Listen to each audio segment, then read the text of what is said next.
Alors, dans cette vidéo, on va s'occuper de créer la base de données. Alors, il y a deux manières de travailler en ASP.NET avec Entity Framework, soit en Code First, soit en Database First. Alors, en Code First, on va créer nos classes et nos différentes données dans le code. Et avec ces données, Entity Framework va construire automatiquement notre base de données. En Database First, c'est l'inverse. On va construire notre base de données et Entity Framework va construire les classes et tout ce qu'on aura besoin par rapport à cette base de données. C'est comme ça qu'on va travailler pour ce projet. Donc on va construire notre base de données. Alors c'est parti. Ici je suis sur WAMP Server.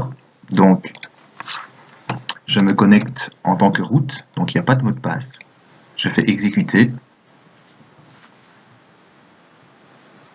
Voilà, donc ici, je vois que je suis bien sur MySQL. Le port, c'est 3308. Donc ça, on le marquera aussi dans les données. On va faire nouvelle base de données. Alors, comme nom, on peut mettre interface, on peut mettre liste, on va mettre liste, liste-bdd. Et alors, on va la mettre en UTF-8, fait créer. Alors ici je suis dans ma base de données, donc base de données liste BDD. Donc on va pouvoir créer une nouvelle table. Je ne vais pas passer par là, je vais passer par le SQL. Donc j'ai déjà préparé mon code. Voilà, donc je me suis inspiré des données qu'on avait récupérées lors du projet en front-end via React de l'API JSON Placeholder. Donc on peut créer n'importe quel type de base de données. Donc ici j'ai vraiment repris les données qu'on avait dans l'API.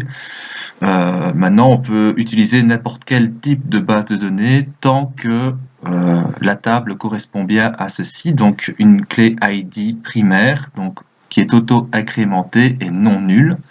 Pour le reste, c'est un name en varchar 100, username en varchar 100, email pareil, varchar 100 et phone en varchar 100. Voilà. Donc, je fais exécuter.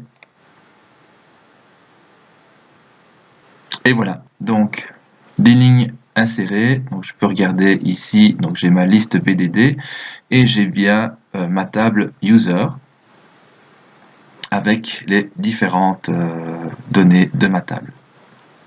Parfait. Donc vidéo assez courte, vidéo simple aussi, donc c'était juste créer une base de données. Dans la prochaine vidéo, on va voir comment créer une nouvelle application web ASP.NET Core dans Visual Studio.